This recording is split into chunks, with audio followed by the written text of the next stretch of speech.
It's like, what if Batman didn't use his billions of dollars to help his city through public needs instead of just invested it on? I remember that conversation we had. I'm just like, wait a minute. Yeah. Batman's the real villain of all his problems. Oh, I mean, on all of the stories, like, it is always, like, he does invest heavily in, like, building things for the city and all that. Like, that's what, because that's what his parents did, you know, with their money. But I agree, it's not enough. Don't need to be a billionaire. Don't need you, Batman. We don't fucking need you. Imagine that's your Batman story. That's your Batman story. We don't need you. So people don't know Bruce Wayne is Batman, right? And everyone is like, we don't fucking need billionaires. Fuck you, Bruce Wayne. You fucking suck. You need to spend more money. Why you don't, like how we are in real life with people like Jeff Bezos. But he takes it so personally that as Batman, he goes down to tell people, no, he's really good. He deserves that money. You leave him alone. Like, dude, you're just for the fucking bat. Get the fuck out of here, bro. Dude, he's trying to get into like a DSA meeting, and they're like, who the fuck are... Get out of here, bro. Like, why are you dressed like this? He's like, I'm a mass vigilante to tell you that rich people aren't so bad. Bruce Wayne deserves that money. Like, everyone just knows it's Bruce Wayne, but doesn't want to, like... Right. Could we just feel bad for him at that point? What's up, everybody? Welcome to episode 59 of the Sonic Movie Show, the only show that's about Batman, Sonic movies, video games, Batman, and Avatar: The Last Airbender Season 2. My name is Ethan. With me here is Devin. What are you old gas bags talking about? Was that from one of the episodes? Because I honestly don't remember. Yes, episode 11. Wow, you mean the episode that... Oh shit, these aren't numbered. Never mind. In any case, months ago we committed... The desert, by the way. Okay. Yeah, because they're swamp people, right? In any case, months ago we committed to the idea of every now and then, and this counts as every now and then, doing an episode about an entire TV season of television, as they say in fancier lands. And the art of television. Yes. And it was, I should actually pull this up. It was like episode 31 or something that we did. Damn. Avatar Season 1.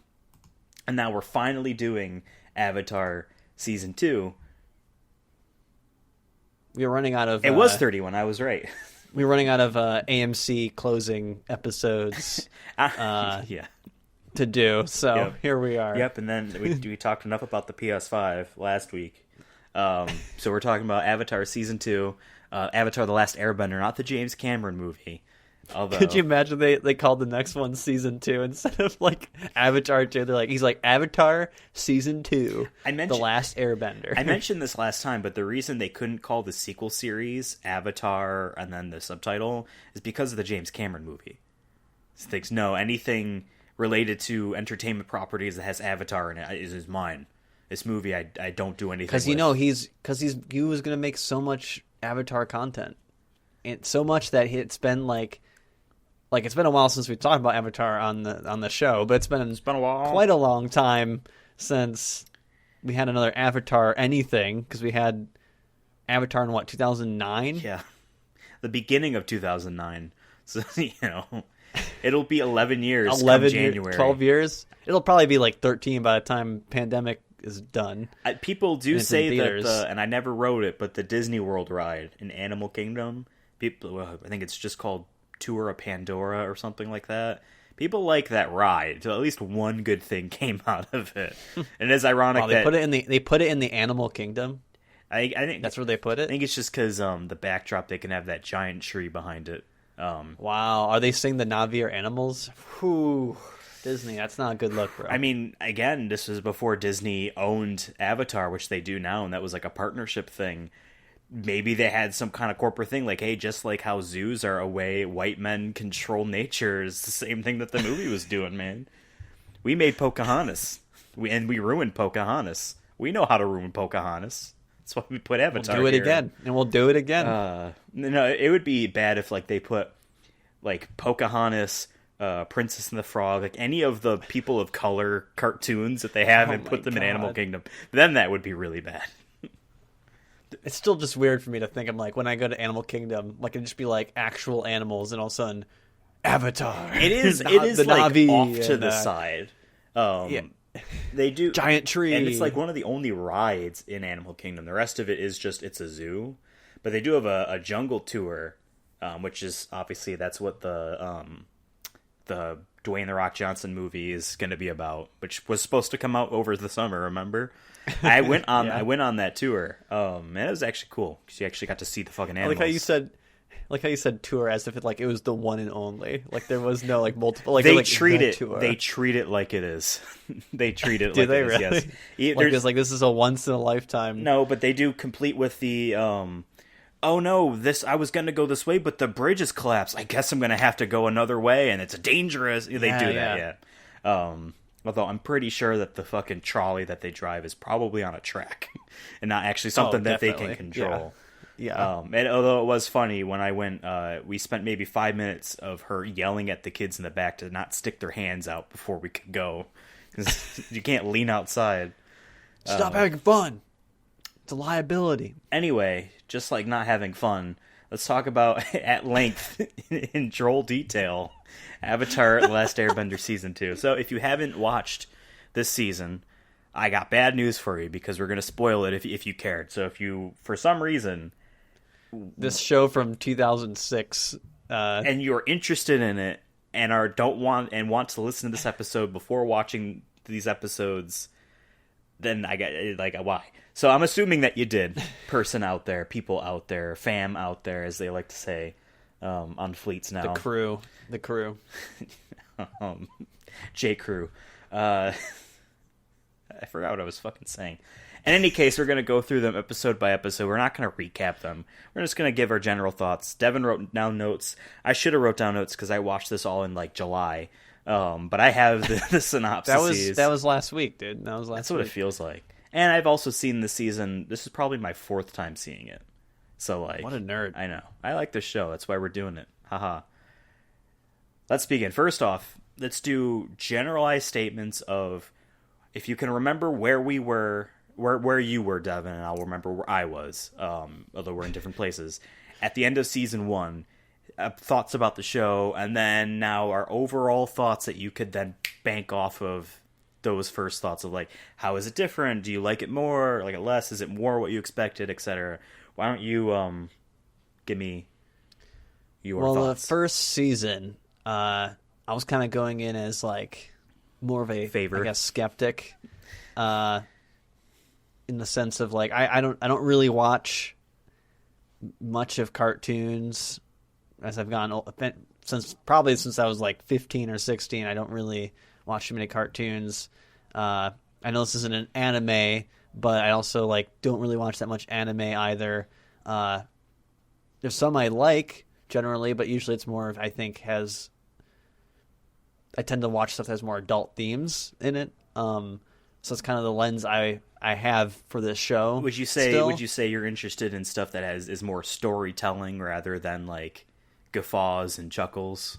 You know? Yeah, like I want to be more depressed at the end of something that tells a story, not something that's there to entertain. Yeah. Yeah, like I don't need it to make me laugh necessarily, to have fun, I guess. But in season 1, I came away being like, okay, this is cool. I wasn't in love with it by any means, but I thought it was cool. And I guess going into the second season, I was more still, I think, on the fence of how much I really like this. I like a lot of the monsters that were in the first one, so I was like, hey, if there's more monsters or creatures, that's cool. I do like some of the element bending to a certain extent. There's some points where I'm like, this is almost too goofy, and there's other points where I'm like, all right, that's cool. I wish I could do that. Yeah. So yeah, that was kind of where I was at the beginning of this. And so you want me to give my thoughts on the like, season? overall, Yeah, not spoilery, because we'll go through them and give our thoughts on that. But like, where are you at now that the season's over? I would honestly say about the same.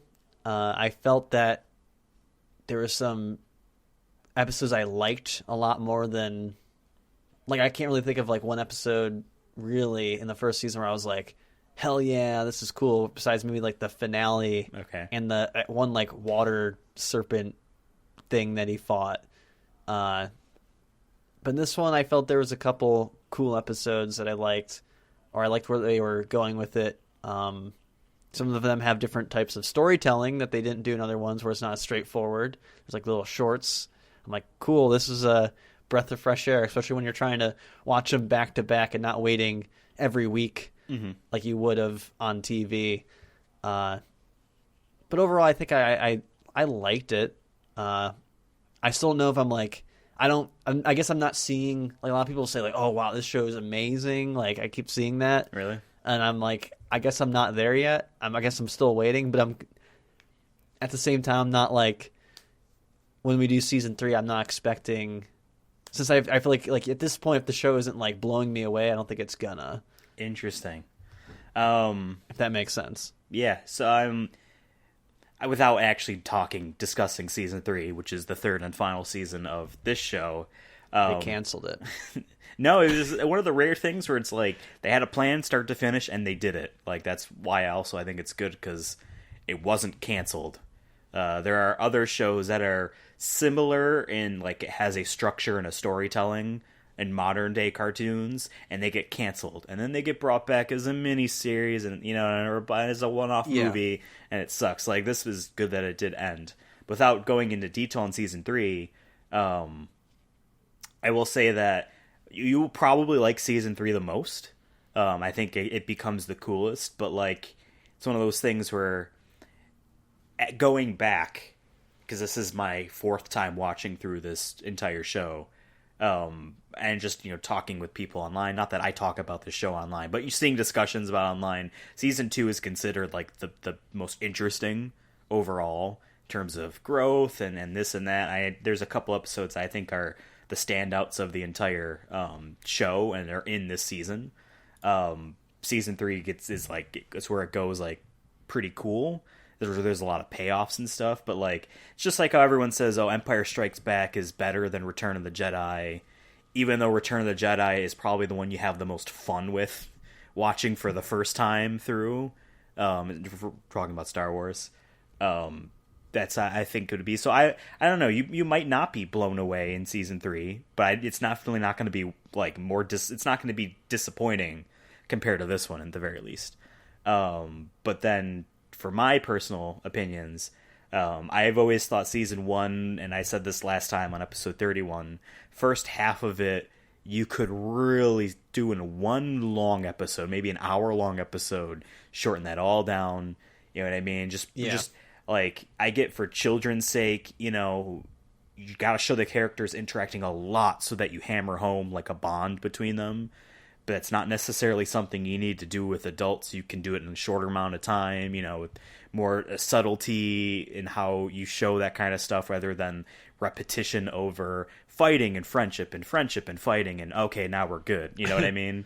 And they kind of start to do that again with this one when they introduce a new character, where they like really for a few episodes really hammer down where does this person fit in with the group, which is something that you might not see done in that much detail and length in a it might be one episode aimed on an HBO series. Exactly. Where like this character is growing, or like this character is kind of a bitch, but like you wind up liking them, or you see why they're important in one episode because like the story revolves around them. When I know what character you're talking about, but they definitely, I try to like not have too much critiques in terms of storytelling because it is a kids show. It needs to be dumbed down. There might be plot holes, but like whatever. And again, this is these episodes are how long are they? Like 12 minutes or whatever. 20. They're like 20 minutes. Yeah. I'm thinking about like how shows like SpongeBob do 2 in 1.5 hour time slot. Yeah, but like like they're short,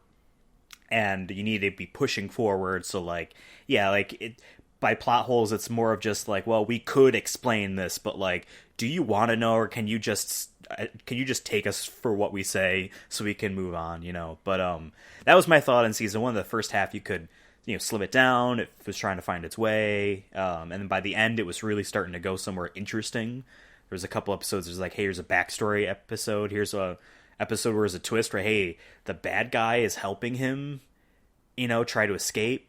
because it's more complex. Like, it isn't just the bad guys. Like, he has his own, like, personal resentment and anger towards the people he wants to rule, you know?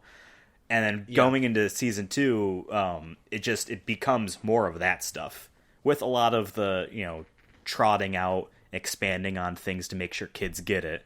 It is a lot more of the complex kinds of stuff that I find more interesting in a show. I mean, again, like, adults latch onto the show and say it's one of their favorite shows, and definitely they're probably their favorite cartoon because of the stuff like this. So season 2 for me is the best season in that regard, but we can go through it episode by episode and give our full thoughts.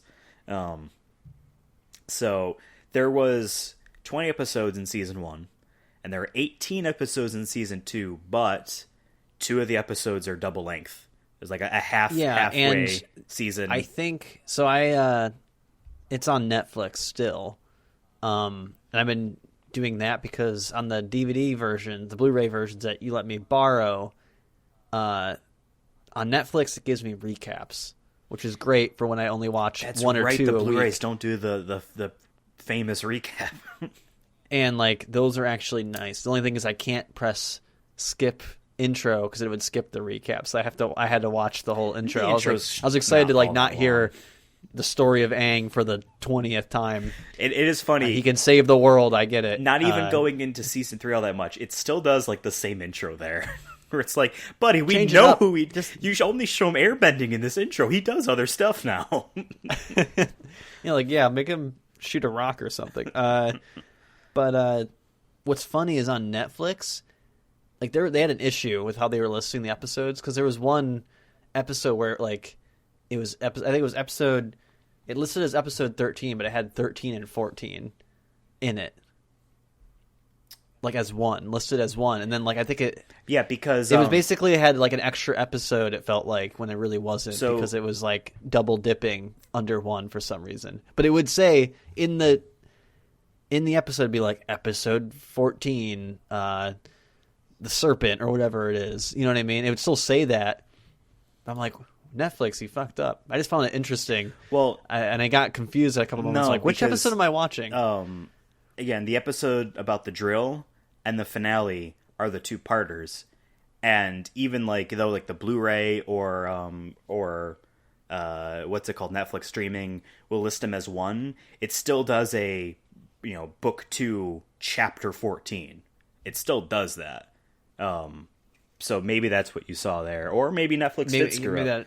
But yeah, like I just remember, like I think it was because that's the drill. Yep. Okay. Yeah, that's the halfway season, halfway point, whatever you want to call it. Mid-season finale, I think that's what they call them. That was that, and then the actual finale is also a two-parter. So it is still technically 20 episodes because 2 of them are double length. And then season 3 is, I think, 16 episodes, and they do a similar kind of thing there too. So that was always the best, by the way, on like Nickelodeon, when like they would advertise it all day, being like, tonight. Oh yeah. Double feature SpongeBob, the two new SpongeBob, or it'd be like the Dungeons and Dragons. I remember that SpongeBob's Dungeons and Dragons episode being advertised, and it was like, it's gonna be an hour. Oh, you know what I mean? Like I was like, me and my brother would stay up, and it was at like 8 p.m. or 9 p.m. Yeah. We're like, let's stay up and watch it. I remember we'd get like popcorn and like laugh our butts off at dumb shit. And the commercials were too long. Yeah, it always felt too long for that.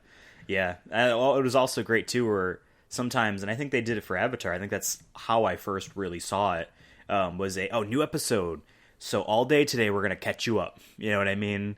On the hour mark is one episode, then we'll cut to SpongeBob, and then we'll cut back to this. It was always doing that, which is cool. I miss still do that now. I don't know. I feel like half of they kids definitely like seeing kids do stupid stuff. That's why like Disney Channel's like half of their kid shows are like live action sitcoms with children. I think Nickelodeon does a lot of them now too. Like, and then obviously, kids like YouTube seeing other kids unbox shit because they can't have toys. But, true. So let's go through this show. Stop talking about the politics of Nickelodeon scheduling and advertisement budgets. Season 2 is 18 episodes. We'll go through them like that, but we're not going to do a complete recap of the whole thing. So the first episode is called The Avatar State, and it's basically right after the end of season 1. They take like a little break. And it's like, okay, but you really need to learn the rest of these elements because time's ticking. We know the comet's going to come back around. I think what they say this summer, this coming summer, next summer, something like that. Yeah, it made it feel like it was soon, like within like a couple of weeks at one point. But then it was like, okay, no, it's definitely like next year. Like it's still like a good, but still a lot of traveling to do. But yeah, but they hammer home like learning all of the elements is something that you spend several years doing through different masters, and cramming it all into this much smaller time frame will be a challenge. So we just got to go straight to the source, right? So you wrote down notes. What did you think about this episode? This is where we get Zula, right? Or where we're really introduced to her. First off, she is actually in the intro. She's the one that does the fire bending in the very beginning. When they say fire, it's her doing this fire spin kick. She's shown, it's like the teaser at the very end of the last episode of season 1, where Fire Lord Ozai, is voiced by Mark Hamill, says like your brother and your uncle are traitors. You need to hunt them down. So we're introduced to her properly in this episode. She is cool, and I'm glad that like she is the main villain now. I mean, they don't really say it right then and there, but like I'm like, okay, she's the evil. Yeah. You have Zuko, who's like a conflicted evil.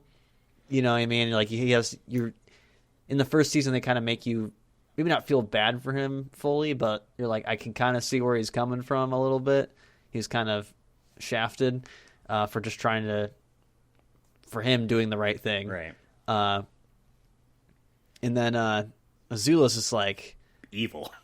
I'm evil, and I will do whatever it takes. I don't care if it hurts your feelings. Yeah. Or if it's my own family, I will kill. I'll burn everyone in my way. And like, she also has like basically Sith lightning, ray lightning, which I'm like, okay, cool. I like that. I'm like, I didn't even think about that as like that was a good way to differentiate between her and Zuko, because when you think of Zuko, you're like, he's a little wild and he shoots a lot of fire. He's like still learning himself, so it's a lot more like crazy fire. But I'm like, lightning is dope because it's more of a controlled heat. Yeah, you know what I mean. And I like that idea a lot. Yeah. So I was kind of like, okay, she's cool, and it matches like she's just stone cold focused and evil, and like that's kind of what lightning is a good representation of too.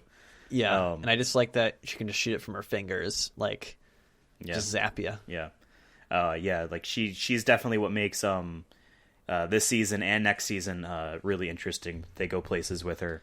I also in this episode we learn more about the war too, and they make it clear that people are dying, because they made it seem like there's a war going on, but like I don't think they really show the impact of that until the very last episode.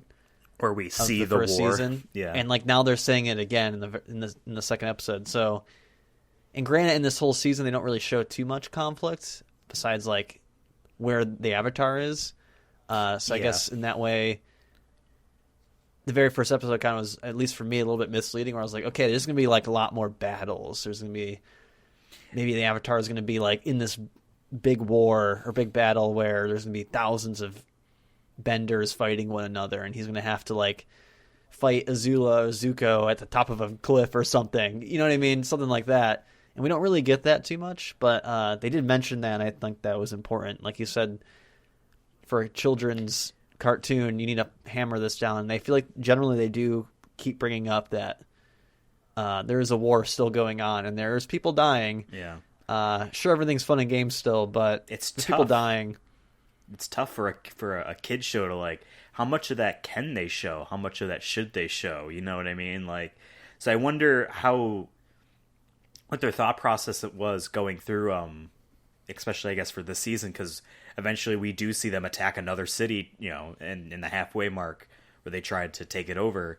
How much war can they show in terms of like just straight suffering and like people dying? Like they kind of really can't, but they do a good job of like, you know, not making it seem as if, oh, there's only a war because we said that there was one, and instead of seeing the impact. And this episode was also where it was a general, I think, in the Earth Kingdom, is just trying to force Aang into the Avatar state where he's just uncontrollable, and he can do all the elements of there, but he's just like, I don't know, a deity that just reigns the chaos, you know, because he's not controlled, you know, he doesn't know how to control it.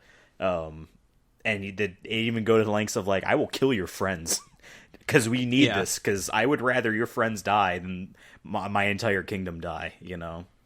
Which you could argue ain't too wrong. It's true in this big scheme of things. This season also there's a lot of decisions I feel like Aang makes that are very for the friendships, and I'm like, man, you probably killed. There's killed people. But there's a couple episodes later that when we get there, I'll say that I'm like, Aang, you just killed like hundreds of people. Yeah, they definitely in this season try to give Aang a bit more character of like, we knew he doesn't eat meat, right? He's Buddhist in that sense, or he says the monks, we don't eat meat, and he's definitely violent, but not like lethal. Like he doesn't want to actually. He's trying to stop fights, you know what I mean? And the violence is how he stops fights, but he's not trying to hunt and kill people. And throughout this season, they really try to like conflict that idea with him, especially towards the very end of the season. And they go beyond with that further without talking about it anymore in season 3. But yeah, it is just like no, I can't kill people just because you want me to. Like there has to be another way. And this episode kind of starts introducing that. And the first episode definitely does, I think, show a little bit about, like I said, the themes for the rest of the season. The only one I feel like they could have touched upon more is the war, but once again, it's a kids show. How much can they show of that? I don't know. I would almost think maybe you could do more, but I don't know. I still think that maybe there was the drill, for example. I guess that is a battle, but I'm saying I want it's not going through a town, destroying buildings with people in them.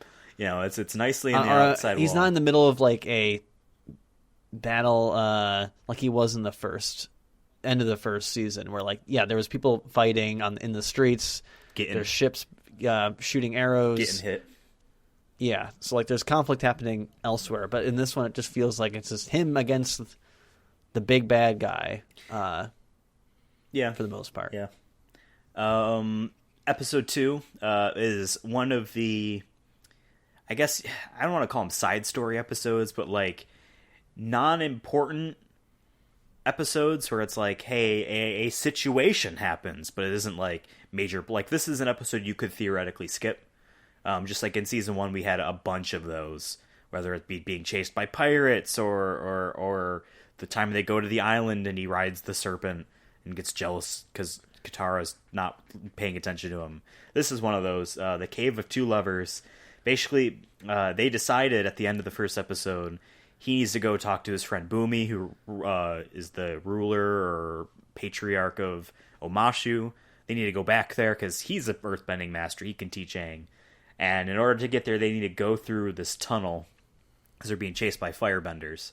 And it is a weird story of just going through a cave and getting lost. I like how it started, though, with the hippies. Those hippies there. The one hippie had a guitar, and I'm like, I like this guy's vibe.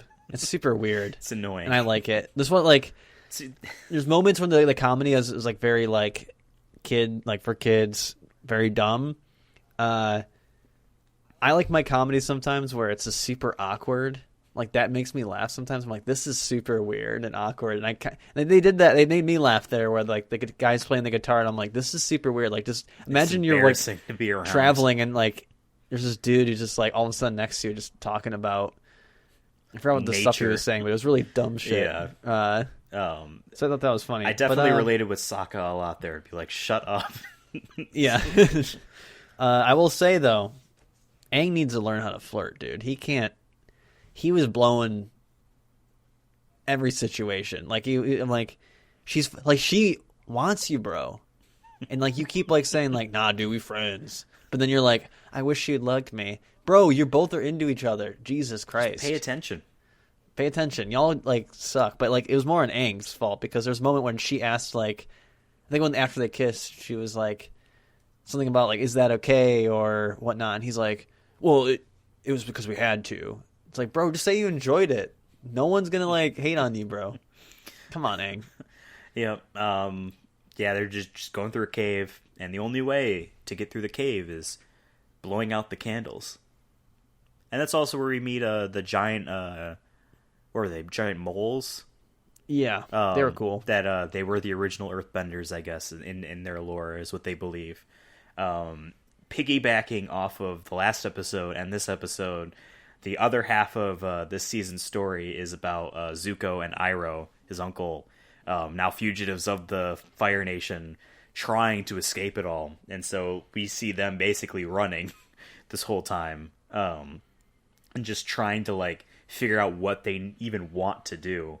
Like Iroh is still steadfast committed to Zuko and making sure he matures into someone he can still see as a prince or a fire lord. But it's also like this is where Zuko's story really does begin of like, who do I even want to be? This thing I wanted to be is not something I don't think I want anymore, kind of a thing. Do we know why his uncle is the way? I know they show in the past that he was a commander, right? And like he won battles and stuff, but I feel like I don't know where it really switched still for him, where he's just like they don't. Well, they mention a few times. His son dies. And that's right, yeah. So I think, and he realizes that's the cost of war or whatever, right? He always, even in like the flashback where, because he had always tried to take Ba Sing Se, but he couldn't, and he finally gives up, and he's like, "My men are tired. We're going home. This isn't worth it." And I think that's also when he learns that his son died because his son was a soldier. And I think that's supposed to be where he gets that from, that softening, but also at the same time, like he's always had in some of the flashbacks a jovial kind of nature of like, I heard the city is amazing, let's find out for ourselves. Like, it's beautiful. Let's get inside, kind of like not a ruthless. And he's totally okay with like just serving tea for the rest of his life. Exactly, yeah. A humility. Which is weird when you go from being in a big power position, like running a military, to just tea. I feel like there needs to be more there, but I let it go. I like his character. I just wish there was more to that besides what you just said.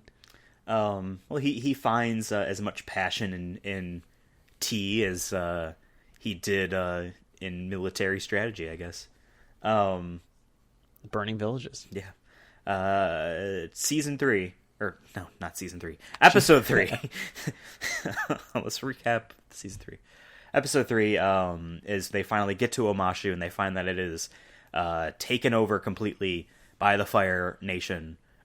We also get through here that throughout these first few episodes, Azula has been slowly building her crew, her old friends back together, whether they like it or not. Which is kind of funny how they show it is like the two of them don't actually want to be with her, but they have to. But they also, I guess, don't mind it. May, who is not a firebender, who is really good at throwing knives, and then I forgot her name. Ty Lee. Ty Lee, yeah. Also not a firebender, but like really flexible, I guess. And she just knows all the pressure points to turn your chi off. And make it so you can't bend. She was in like the circus or something, right? I think they briefly showed that. Yeah. And she seems okay with doing that. And then they're like, "Nah, you're gonna be a assassin or whatever it is." That's how they also kind of show how ruthless and awful Azula is. That even like her two best friends, she is making like their lives miserable to get what she wants, even though they're supposed to be friends. Like when Ty Lee tells her, "I'm sorry, the circus is my calling," she attends the circus and then makes it a living hell for her to be like, "No, you need to come with me." But they find out that May's parents are in control of Omashu. They're like, I don't know, they've been gifted the honor of controlling the city for whatever it's worth for the Fire Nation. and she's bored, and that's how she ends up joining Azula. But Aang and Co. need to break out Boomy, and skipping through all of it, they do, right? But at the end, Boomy's like, I need to stay here to protect my people. If I break out and fight them, they will kill my people. I can't prevent every single person from not getting stabbed or burnt. So the only way to do that is to do nothing. That's why I'm willingly let myself be locked in this box. I can break out at any moment. I'm badass, but I'm not going to. So I can't teach you, but you need to find someone that's good for you, Aang, because I'm not good for you. And he tells you need to find someone that just waits and listens to the earth. That's like the kind of parting message he gets. So what did you think about this episode? Well, in the episode 2, it kind of hit close to home in the sense of everyone was acting like a zombie at one point. That's right. They were all diseased. That's right. And I'm like, oh, this is a COVID-19 episode. Can't escape a pandemic, even in a children's cartoon from 2006. But yeah, they use that to save a lot of people. I think everyone leaves the city because they're all sick, right? Yeah, yep. They're like, we need to get them out of here. They're sick. They can somehow convince that the sucker pucker. What are they called? On an octopus. I forgot what they're called too. They called it pentapox as their fake name for this fake disease. But like the suction cup marks, it's like, oh yeah, don't look too close. You can see it's just slowly healing. But yeah, it was a good episode in my opinion. It had a bit more action to it, with like seemingly actual stakes.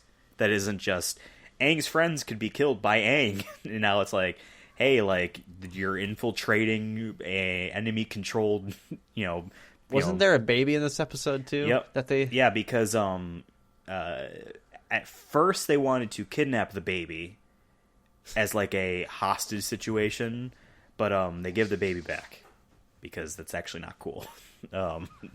So I like how that's where they draw the line. They're like, nah. They were about to burn entire city down, commit genocide basically. But we can't take that baby, bro. That's why they keep losing so far. I guess we'll move on to the next episode, the swamp. They're trying to find a person to teach Aang earthbending, essentially. Someone extremely wise, Boomy, told him he needs to find someone that waits and listens. That's the perfect teacher for him. So he's taking those specific words to heart, and just trying to find what that means. So they go to the swamp where there's this gigantic tree, and I believe the idea is that the entire swamp is actually the tree. Like, it is just one big organism. I will say that I liked this episode because it was very mysterious. And if I remember correctly, though, they didn't actively go to the swamp. I think they were lured into it. It, like, pulled them down, like the weather or something. It was like magic or something. But I think Aang mentions at some point that, like, the swamp's calling to him and stuff. Like, they keep hearing stuff, and they're like, no, you're hallucinating. Like, almost like jungle fever that you hear about that people get in, like, the Amazon and stuff. I'm like, this is cool. I love me a good Lost in the Woods story. I hate these stories. Really? I love claustrophobic. Like, you can do so much with that. I hate bugs. Like, with bugs, yes. I'm just saying more like in terms of like, especially in this universe where like there's magic and stuff, like it does leave you up to your interpretation, and until we find out what it is, we're like, was that real? Like at one point, like there's Evil Dead vines that are chasing them. Yeah. I'm like that's cool. There's a bird that screams. I thought that was funny. Yeah. Like there's like a bird that just screams, and they're like, "Did you hear that?" I was like, "Oh, it's just a bird." And then it pans over, and the bird's just like yelling. I wonder, it's just, like ridiculous. I wonder when this season came out in relation to Lost, when they had a bird that flew over that just shouted Hurley's name. Is that in Lost? There was a bird. They're just walking through. It's Hurley, who's the big fat guy. The one of the hobbits from Lord of the Rings. I forget what his name is, and Jack, the main dude. And Hurley and the Hobbit dude are arguing which is faster, Superman or the Flash. And it's like, oh, Superman can fly around the world in the blink of an eye. He's clearly faster. And this bird flies over and just screams, Hurley! And that's it. And like apparently only he heard it. So he's like, "What the fuck?" And they're like, "Fuck off! This island is fucking weird. Get used to it." So I just wonder, like, if there is like a weird, not a cultural thing, but like a thing, a reference that these two shows maybe did to something. I will that say we don't this know. is super strange. It sounds super weird because it is. But there was this bird, a type of bird. I grew up in the middle of super rural area, a lot of like trees and weeds around my house. So there's a lot of like birds, insects, you name it, coyotes, making weird noises sometimes. But I remember my brother's name is Jarek. There was a bird that I swear to God, and me and him both heard it occasionally, that sounded like it was saying his name. So like that, like that's why like you say that I'm like, no, that's definitely a thing, and because it would be like Jarek, it sounded like that, like a very high pitched Jarek, and I'm just like, and I remember hearing it one day, I'm like, hey, do you hear that? And then like ever since I pointed out to him, he's like, holy shit, it does sound like my name. I remember that. I remember finding that when I was a kid, but I hear that bird. I hear that bird occasionally. It must be like some sort of common bird, but so that must be definitely a thing where you think you hear shit in the woods. Yeah. And they definitely think they're hearing stuff in the woods throughout this whole episode. But yeah, we find out it's like a tree. A guy's beast. trying to protect it, and he water bends the liquid in the vines to make himself like to be like a guardian spirit kind of thing to keep people from like attacking the tree or like, you know, basically deforestation in the area. But then we also see there's a new type of, or a new breed or a new culture of waterbender where they just live in a swamp and they move swamp, and they have no idea what like snow is. I like how I wrote down for that forest guardian, I wrote down thick swamp Groot attacks them. It is true. He basically was a thick swamp Groot. Moving on. Next episode is called Avatar Day. It's another kind of side story, I guess you would say, where I forget what the town is called, but this town has an Avatar Day, and they think it's a celebration, but it's actually a fuck you Avatar Day, because Avatar, the hundreds and hundreds of years ago, or I guess the Avatar twice before him. So it's Aang, then it was Roku, and then it was, I forget her name, but the one that was from the Earth Kingdom, and she's like 7 foot tall or whatever. It's her. So I guess it's definitely over a century, probably 2 maybe. Killed their king, and so they hate the Avatar on this island or whatever they're from. And it's basically just like a murder mystery type of episode of like solving a crime from 200 years ago. Somehow we still have some evidence. It was definitely fun. For sure. I liked all the goofy attempts of like, well, wear her clothes and maybe you'll know what she did. But eventually her spirit just takes over him and says, no, yeah, I killed him because he sucked. Like, oh, yeah. Okay, yeah.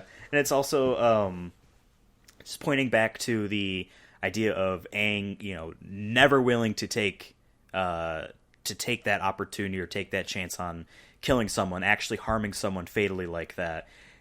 It's showing that it's not the Avatar, it is him, because she willingly killed someone. She's, you know, saved lives in a sense by ending one. She did it on purpose. Yeah. So it subtly kind of ties back into that idea too. But I think this was like a quick side story kind of episode. I don't know. What did you think? I did write down that I remember the prisoners giving Sokka dating advice. Like, you thought they were gonna be all super mean, and then they were like, "That's right." Like, they're all like hyping him up. You just gotta go being for like, it. Yeah, it's like it was very positive, and I'm like, I like that they did that. Like, they could have easily put into a trope of like, oh boy, the prisoners are gonna fuck him up, literally. Don't drop the soap. Yeah, like, it was more of a, hey dude, like, you can do whatever you want. You know, you just gotta work hard at it, or you gotta have positivity in yourself. And I'm like, that's good for kids to learn. Yep. We'll always take that. So, but yeah, I like the episode overall. I thought it was cool to see something like a murder trial when he easily could have like just left. Yeah. If he really wanted to, but yeah, but you know, it would mean so much if he can just do that one good thing. That's why he stays and does it. And they're also still kind of trying to find an earthbending teacher for him, and who knows, maybe that person's here. I don't remember why I wrote this for this episode as well. I wrote simple honor in poverty. I think someone says that. Iroh says that because, again, throughout these episodes, these first early ones, before we get to that's right. Ba Sing Se, when they're living there, they're struggling, and Zuko he's used to being a prince. He's used to getting more luxurious things than someone that isn't a prince would get, and he is upset and distraught at the way they're living. And I think that line literally comes from they're sitting on a street, basically being beggars, and Zuko is embarrassed that a man firebends at Iroh's feet to make him dance so he can get the coin or whatever that he was begging for. And I think he says that line because I think it was this episode. It's either this episode or the next one where he steals from a family that helps them because he still thinks he's above them, kind of a thing. Yeah, I just thought that was neat. I guess I like that quote. Yeah. Good messaging in the episode, I guess. Yeah. I would say. Moving on. Next episode is called The Blind Bandit. This is where we finally meet our newest character on the good guy side. They go to I forget what city they go to, but there's one really wealthy family there. I don't think that they're in control of the city. I think they're just the wealthy family. Beifong, I believe, is the name. And they have like a bear pig as their symbol, or a boar, something like that. In any case, trying to find someone around in that city, they find an underground wrestling competition of earthbenders, complete with The Rock. WWE Raw, basically. Yep. And it's for a lot of money, and I don't know if it was every single time they do this or once in a while. The stupid little girl is in their opinion, this annoying little girl, the blind bandit, comes in and just sweeps, takes it all.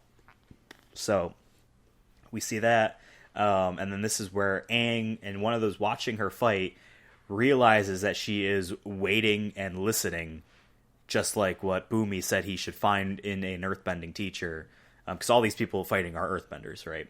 And he's tries to find her, convince her to do it. They somehow find out that she is the daughter of this rich family, and he goes and he fights in the next tournament, competition, whatever you call it.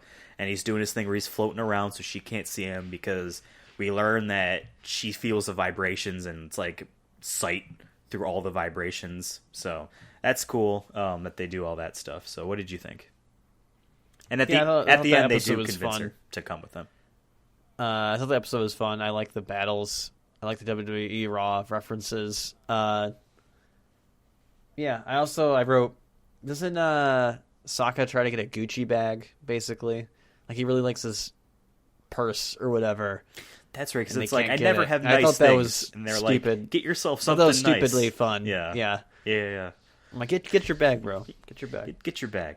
And then we'll point out too at the very end, because like they find out that she's who she is, but the parents don't know, and her earthbending teacher is teaching her the very beginning stuff because she's blind and needs to be coddled or whatever, even though she knows she doesn't need to be. They try to convince the parents. The parents don't believe them. She says no, I'm not this person. They believe her, and they basically kick Aang out, politely kick the Avatar out. And she catches up and says, "Oh yeah, they let me come." And you find out, no, she just ran away. And that kind of starts like a mini kind of side arc of these two people trying to hunt her down for money to return her. Yeah. Which is kind of weird that they didn't question that. Like, really? They just let you go, and they didn't say that to us? They just said, just go run after him? Be like, oh, it's kind of like, oh, well, cool. Thanks. Yeah. We're all like 12 and 13, so whatever. But,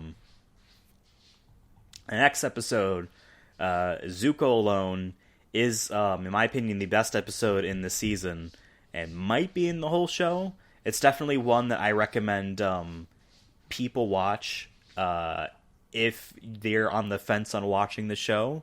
I got this tip from someone on Twitter. It was like, first episode you should watch is this episode, because the first half of or basically all of season 1 is hard to get into. Show someone this episode, and if they don't like it, then that the show isn't for them.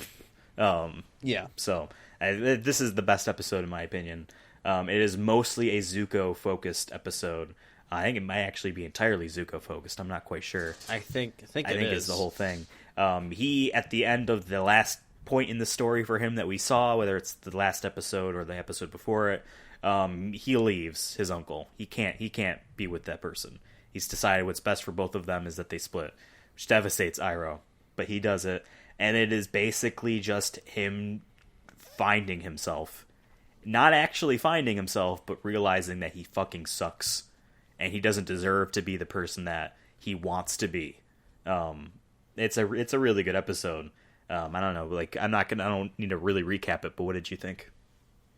I thought it was pretty good. Because this is one where he meets like the poor family there, and he hears about like what the Fire Nation does to them, basically. And at one point it becomes a Western at the end. Yeah. It kind of felt like a Western, and I like a good Western, so I thought that was cool. In the end, I think he realizes he fucks up, but I feel like the damage is already done, though. Yeah. Like, I feel like there's still consequences, whether or not you realize your mistake. There's always... Exactly. And that goes with, like, real shit all the time. It's like, you can know you fucked up, and there still will always be a consequence, whether it doesn't matter what your intent was at this point. Yeah. You piss a lot of people off, and you put a lot of people in danger, and... He fucked up so royally that, like, if he wants to get out, he really needs to work at it. He might need to throw himself into the fire in order to even make up for it, if that's what he wants to do. I mentioned this. I alluded to this, I think last time we talked about this, episode 31. Either it was there or we were talking about... no, we were talking... It was either this or Star Wars. In any case, the Zuko character is the perfect blueprint for what they could have done with fucking what's his name, Kylo Ren in Star Wars, and they fucked up in Star Wars and he kept sucking. I'm not talking about season 3. I'm not going to tell you what happens, but regardless of you not knowing what they do in season 3, what they do here in this season is literally what they should have done, or at least something like that with Star Wars with Kylo Ren. Instead, it was what it was. We don't need to harp on that, but I just remember watching those trilogy of movies being like, that's Zuko. That's a Zuko character right there. It's a bad guy. He's conflicted as hell. He wants something. He can't be that person. He's got to be someone else. Who is that? Oh, he's gonna kiss his cousin. They were cousins, right? I don't know, but yeah, this episode's really good. Yep, and like you said, he fucks up. He realizes that he fucks up, but it's almost even hard to tell if he believes it until like the end of this episode, where it's like he's trying to give. We see this flashback about how he got this knife, this super precious to him. This knife, it is almost more precious to him than anything else, and he gives this to this kid.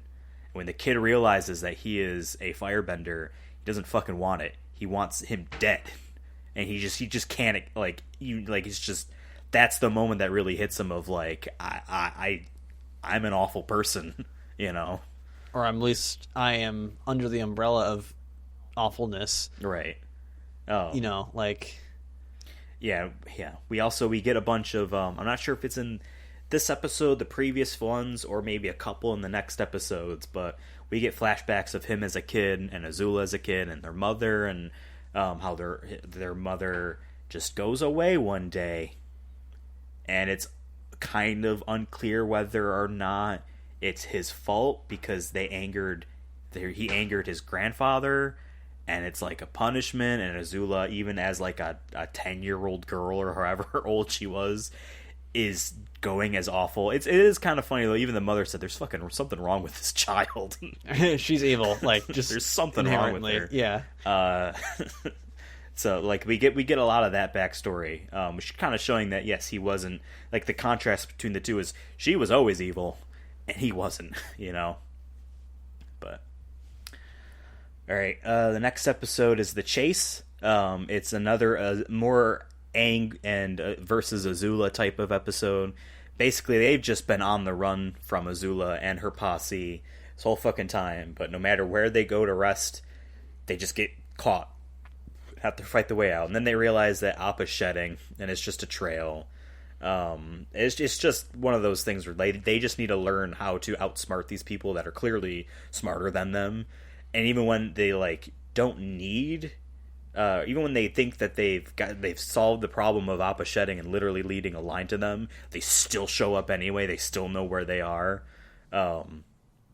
So it was a good one. We also see a bit of Aang starting to firebend again, and then or not firebend, earthbend, starting to learn how to earthbend, and at the end, Zuko foolishly tries to fight Azula, and loses in a sense.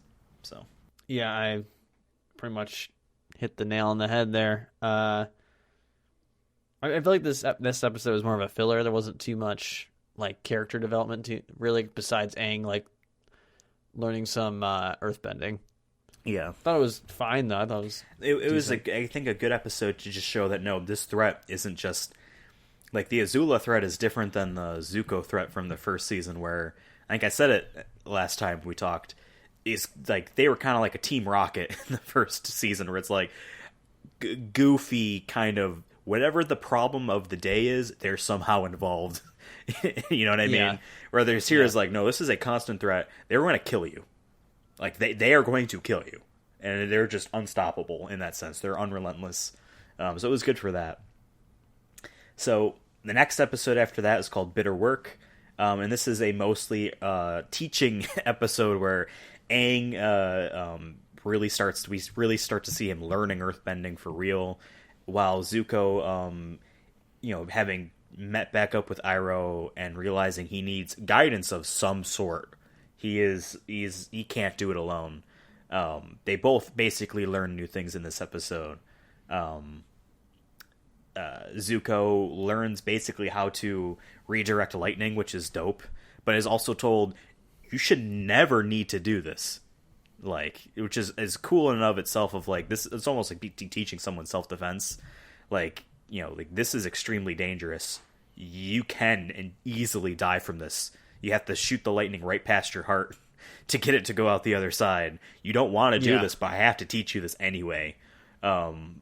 Which is really cool, because even then, like, even though, Zuko came back to Iroh, or it's really Iroh found Zuko, but, he came back to Iroh, and he understands he needs to be a better person, needs to change. There's still a part of him that's like, no, but I need to do this. Like he still isn't 100% committed to giving up any sense of self in that regard. Like, he is still like revenge focused. I need to learn how to do this.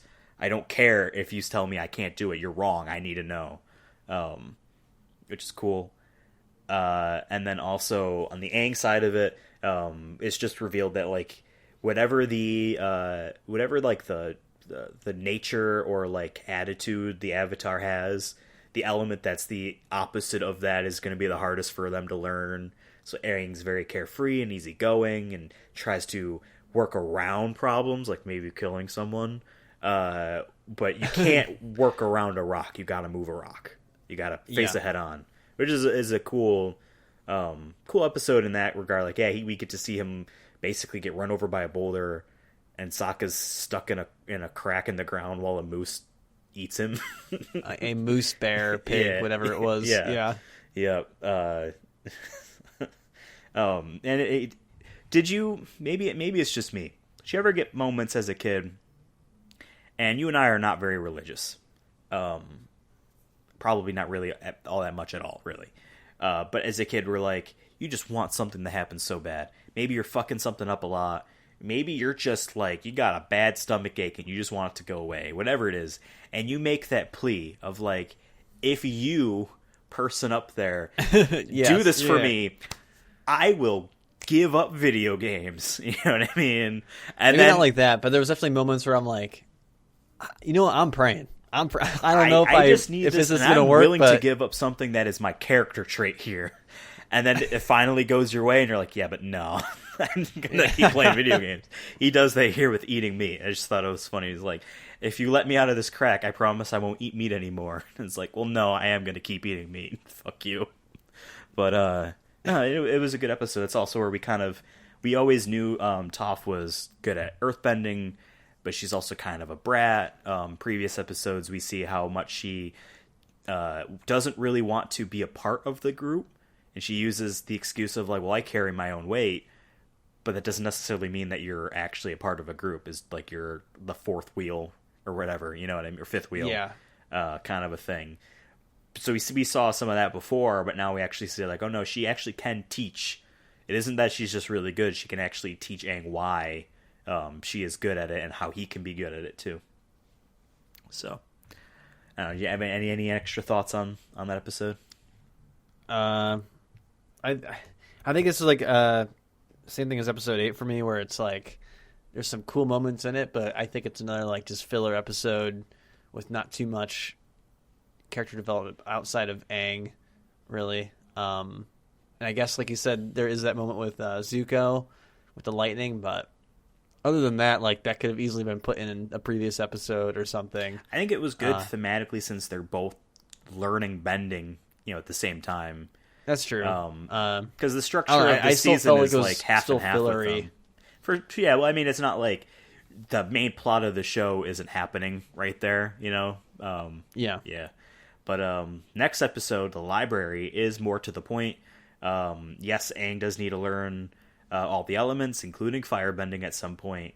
But they also need to learn a way to actually stop the Fire Nation. And they gonna make a nuke. That would be actually. What if we need to get the nuclear codes in this library? In a sense, they do. So they go to a desert oasis, probably beautiful. I would never want to be in a city in the middle of the desert that has no roads to it.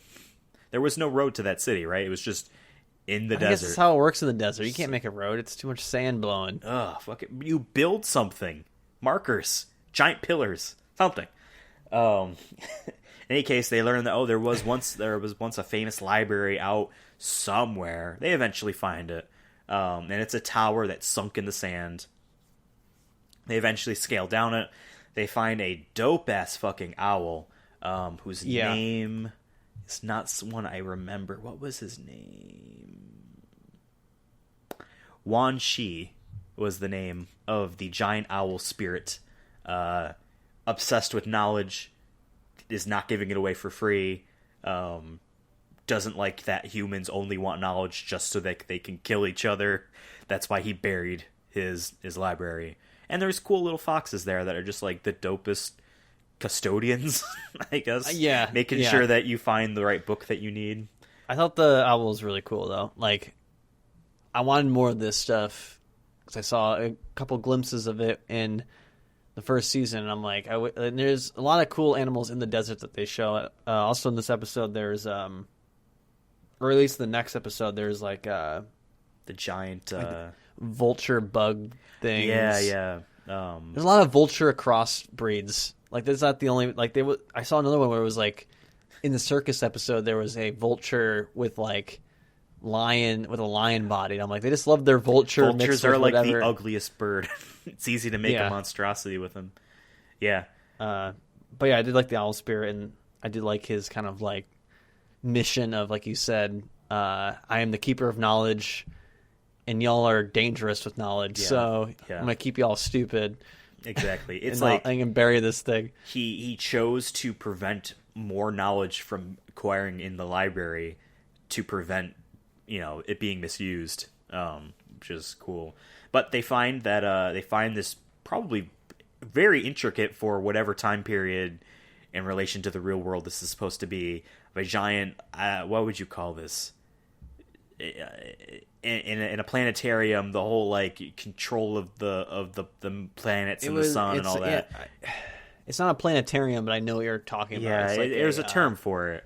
But in any like case, a solar system contraption. It's a giant 3D map of the solar system that you can control the time of day and stuff, and everything moves accordingly. And you're rich when you have one of those, and you like don't know shit though about it. You're like, I just have this. It's really cool looking to watch it move, but I don't know anything about the fucking move. Gears go click. Yeah, it's definitely like a rich like 1800s thing. I feel like to have for sure. But they find that there, on a certain day before the comet arrives, there is the darkest day in Fire Nation history, which is an eclipse, because they get their power from the sun. Fire Festival. Firefest, yeah. When the sun is blocked out, they can't firebend, which should have been something that they would have realized earlier, because they know that the waterbenders are the exact same way with the moon. And the moon gets blocked out at the final episode of season 1. Or at night. The moon's up in the sky at night. Oh, yeah. Earthbenders, their power is diminished at night. Yeah. But like maybe they're like, maybe if we just got rid of them, like on a cloudy day. I guess. Maybe. But they realize, yeah, you're kind of right with that. Or like I feel like they would have figured it out by now. Like you literally know that the opposite happened a month ago. Why wouldn't you think that?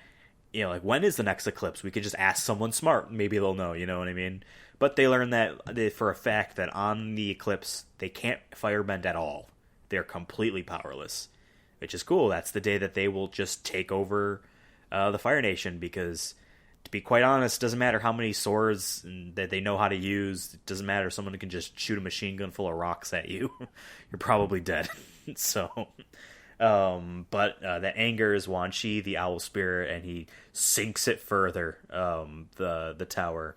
And Toph stayed outside. I think it's because she wouldn't be able to see when she was in there, and she wanted to stay outside with Appa. And as it's falling down, she's trying to keep it up. And just these sand raiders, these, you know, the people from the first Star Wars. Yeah, the Tusken Raiders come in. And they take Appa, and she's not able to prevent them from doing that without also keeping the tower from burying her friends. And Aang gets really mad at her. And then that ends that episode. Yeah, that was a fun episode. And I'm like, cool, they stole a character, or something bad happened to a character, because I feel like they get away with a lot of shit. I'm like, someone needs to die, or someone needs to get captured, and I'm like, there we go. And what is cool is that he's captured for almost the rest of the season, which is cool in the sense that it's not just like the repercussions are, oh, next episode we get him and he's back. It's like, no, like every episode is like, Jesus, is this the one? No, is this the one? Jesus, are we never gonna see this fucking animal again? So he was skinned. I mean, I was waiting for them like to show him like as a carpet or something in like one of the king's chambers or something. Like that's how they find out. They're like, don't tell Aang, we'll just pretend we're keep looking for him. We'll just keep looking for him. Oh my god. Like, we gotta hide this. That would have been funny in a really like dark way. Like way. They're like, we did like, yeah, we fucking like replacing a kid's goldfish. You know what I mean? In a sense of like, just don't fucking. They buy a new one. Yeah, they just like buy a new flying bison. They're like, are you sure this is him? Yeah, he must have PTSD from being captured. He's just a little different now. Jesus. Yeah, he doesn't respond to you anymore, and he doesn't actually like you. But that's just because he was captured by these desert raiders. Man, shit was fucked up. Next episode is called The Desert, and it is basically on the Aang side of the story, them trying to find Appa in the desert, while Zuko and Iroh, I believe they go to that oasis city. I believe they also end up there, which is whatever city that's named, I forget. And that's where, for their story, we start to get more of an Iroh, not a backstory, but there's a new layer to his allegiances, in the sense that there is some sort of secret group that he is a part of that seems to not matter which nation you're from, and they help them escape people that are hunting them, essentially. And meanwhile, Aang is going fucking bananas. He goes. I wrote the Aang is going full Anakin Skywalker. I don't know why Star Wars keeps getting tied back to this, but I did write that as a note that like Aang is a loser. like this whole episode. And this is just complete jerk to everybody. Yep. Even though it's no one's fault in particular. Yeah, he's just a 12-year-old that's pissed. And this is the episode where he gets closest to in the season of willing to kill someone. He is willing to kill the Tusken Raiders, whatever they're called. Just the sandbenders, I guess. Which is also a cool idea. That they're earthbenders that just putts. I hate sand. It's coarse. It's everywhere. It's everywhere. Yeah. Gets in my shoes. Good thing I don't have magic. Also, we have the hallucination cactus. Right, which is clearly the what's it called in real life? It's a cactus, peyote. Okay, it's clearly supposed to be peyote. I don't know anything about that, but it's a cactus that makes you It's hallucinate. It's like doing drugs. Sick. I do like that, and I feel like anytime you get an episode with any sort of hallucinations, that's when you get to tell your art department and be like, do whatever the fuck you want. And like that's probably a great thing to hear when you're like the dude who like gets to like, you're like, okay, I don't have to draw sand anymore. Like I can draw like I can make these weird like distort the world. Yeah, and however I want it, and it'll be cool. So I'm sure the budget is a lot higher though than just drawing. Yeah, scenery. I like me a good hallucination scene. I like that. Yeah, touch fuzzy, get dizzy. You know what I mean? Yeah, brother. So the idea is the conclusion they come to is, well, the only other place that the people that took, they find who took them, but it is that they sold them to, I forget if they straight up say they sold it to a firebending circus, but they sold it to firebenders, who then, the only logical conclusion was they would have gone in the direction of Ba Sing Se. So the idea is, well, we'll just keep going that way. Because we were heading there anyway, I think. Because the idea is that they now know about the eclipse. They need to bring it to the Earth King in Ba Sing Se because he has the largest army against the fire. Like they need to set up that plan. That's right.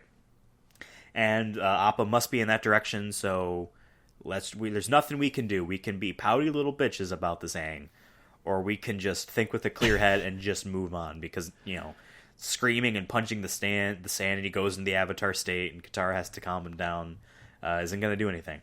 So, the next episode is a twofer, but we'll still split them up because their chapters are listed separately.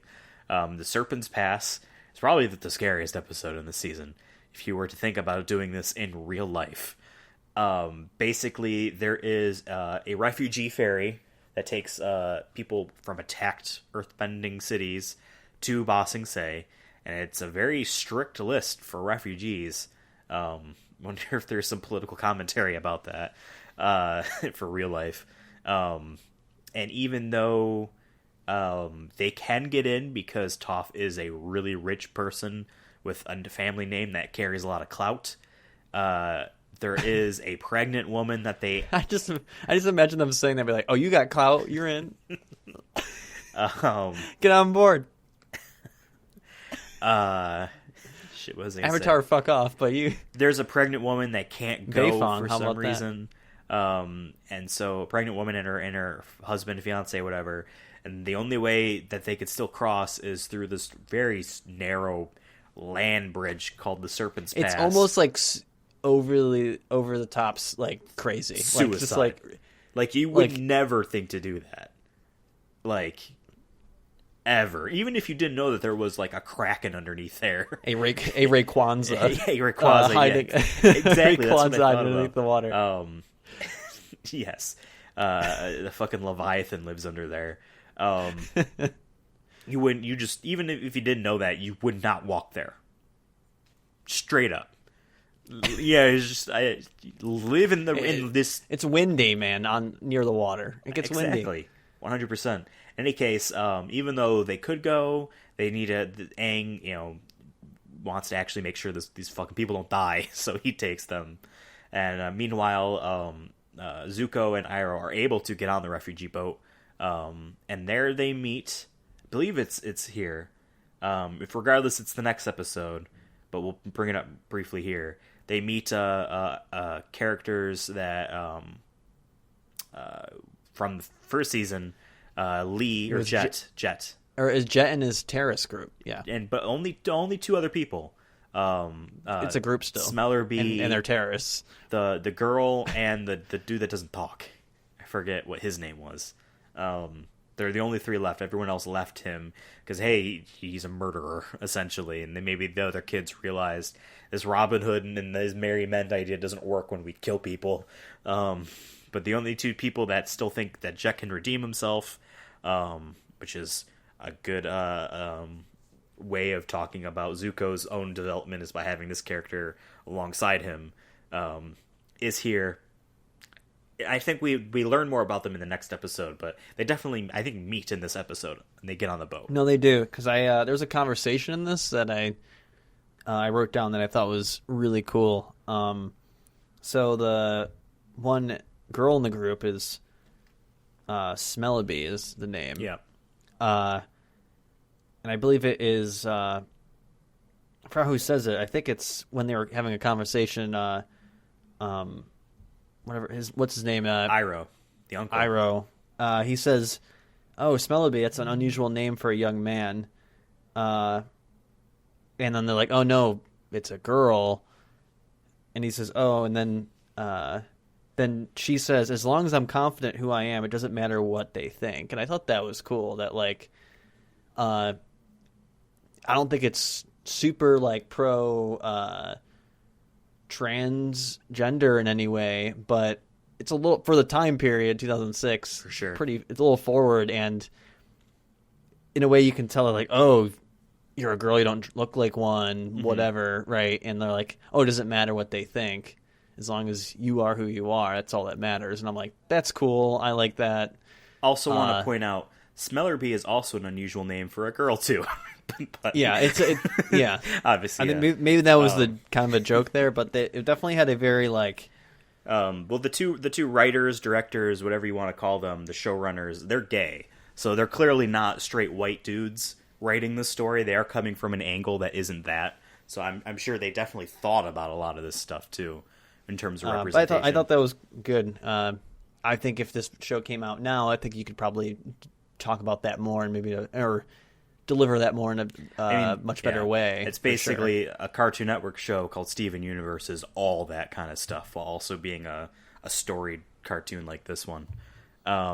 Definitely something you can do a lot more. I wouldn't be surprised if some Nickelodeon executives at one point told them not to go further with some ideas they might have had in relation to this. Maybe. Not talking about the sequel series all that much. It is revealed at the very, very, very, very end that two of these female characters are gay. But they don't actually kiss until the show is beyond the credits. You don't get to see it. There's a comic book that takes place right after that shows it. To actually be no, we can do it here. Because apparently Nickelodeon didn't want that. So even in that had been 2016, I think, Nickelodeon was too afraid. So that's why I think stuff like this. I mean, it's easy. You can easily look at it as no, it's not necessarily trans rights or this. It's just a girl power thing, something that is more palatable to people that don't want to believe. You know what I mean? Every cartoon gets a girl power episode. We had one last season. Here's the brief. I'm sure to some that's their kind of way of trying to skate it by pretending it's just one of those. But it definitely, at least for me, at least I interpreted it as such, it definitely had a I guess you can say gender discussion there. I agree. But not in a way that is, like you said, women power. It's more of just you are who you are, and that's okay. Right. And that's cool. Yep. One other thing I had that I thought was super lame, though, in this episode was what are we going to name the kid? Hope. And I'm like, shut up. Doesn't someone make a joke about, or you could call it Sokka instead, or so? What was it? Yeah, I'm like, that honestly would have been better. Hope, come on, get out of here. But yeah, I don't think there was too much conflict other than in terms of the Serpent Pass stuff. I think the only kind of character development conflict stuff over there is Toph needing to trust other people, like a leap of faith kind of a thing, because she can't see when she's standing on the ice at all, and there is a sea monster around here, and it was either Aang or Katara's you just need to trust me, go. we got you. Go. So that was cool that was there. Suki's also actually, there too. So her name's Suki, right? Yeah, the fan girl with the fan. Yeah. Sokka's girlfriend, kind of. I like how he didn't recognize her without the makeup on. I'm like, wow, bro, like all the men in this show suck. Like these girls are trying, like they're interested, and y'all are sucking, bro. Yep, the Kyoshi Warriors. That's right. They escort. He's like, who are you? It's like, bro, you don't recognize me without my makeup? Like, that's a big. To be fair, Sokka did literally date the moon, so. Yeah, I guess he was kind of messed up from that, and then the moon died. That's right. So I guess that's fair. How fucked up would that be, knowing that, my dead girlfriend's up in the sky whenever I go to sleep? She's shining on me, dude. That's even worse. That like, if you ever do trying to date someone else, you're like, I can't go outside at night. I just can't. Like, I can't be holding hands with you at night. And like, it's like a weird. He finds a girl that's like, her thing is she likes to do it outside. He's like, I can't though. I fucking can't. She's watching. It's like, wait, who's watching? You wouldn't understand. My girlfriend's in the moon.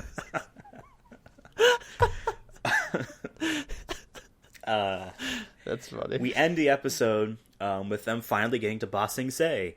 But you know what else arrives at Ba Sing Se? A giant... The Underminer. Yes. Yes. I was actually shocked that the sequel to that movie starts with the fucking Underminer. They did a video game that I guess isn't canon now because it was fighting the Underminer. It's also in the Lego Incredibles game. It starts with that as well. Wow. I heard the Underminer. I heard that game wasn't good. I think you told me that. What else is there is a giant drill, and it's a cool cliffhanger to an episode that you thankfully get right away because they combined both episodes as a two-parter. So this is the other highlight of the season, in my opinion, is fighting this drill, doing a mini Star Wars Death Star type of fighting an unstoppable thing from the inside out, which is cool. It's just, this whole episode is just like a, not war, because it is just more of a siege and preventing a siege, but you do get to see a lot of just all that. I don't even remember if they even show Zuko and Iroh in the city at all. Besides, other than just Iroh reminiscing about how he once tried to take the city, and it's how it's so beautiful and the wall is so beautiful. And here comes this giant drill that's like, it's kind of impressive how it works. Like, it takes in the earth, and it like, if there's water, and it uses that to cool the systems down so that it can keep going. Well, that was kind of cool. We try to make it in real life. We should knock down Trump's wall, which I don't think he even built. Did he build that wall? I don't know. You know it's so like, I have a PS5, right? And I have all these PS4 games that I know will run better on there, and I'm like excited to go back. One game in particular I might have to start over from scratch because I'm too afraid of seeing my work is Fallout 4. Because this game came out in 2015 before we knew he was going to become president, and we thought, oh, he's just a giant joke. He's going to build a wall, haha. So I built the wall around town in Fallout 4, and I don't want to see that. So I got to start that game over. I can't live with like what I'm going to do. Just to have this wall. In any case, obviously, as we mentioned last in episode 31, which is almost half of this podcast length ago, because we're on 59. Yeah. 3 more episodes, and it would have been exactly halfway ago. In Fuego. These 4 shut up. These the 4 nations are based off of 4 Eastern cultures. The Water Nation is the Inuit, Eskimos, if you want to be politically incorrect, I guess. The Earth Kingdom is Chinese, Fire Nation is Japanese, and the Air Nomads are Buddhists. I guess you would say that's India, but like just Buddhists in general. And obviously Ba Sing Se is supposed to be basically the Great Wall of China, essentially surrounds the city, which is cool that's like a thing that they're proud of. But weirdly enough, watching it again for this, I did have that weird angle of like, is there anything related to preventing people from coming in that isn't war related, like immigration, that I could look at this as? Like, is there a weird angle now I have to watch this show on? Not really, because it really only was ever like, no, this is to keep invaders from taking the city. They still let people in, so okay. But it was like, I don't know if you had that same kind of thought going in. I didn't really think about it any deeper than just like, it seems like you have to be rich to get in for the most part. That is true. Well, we'll talk about that after in the next episode. But it's just one big fight over the drill.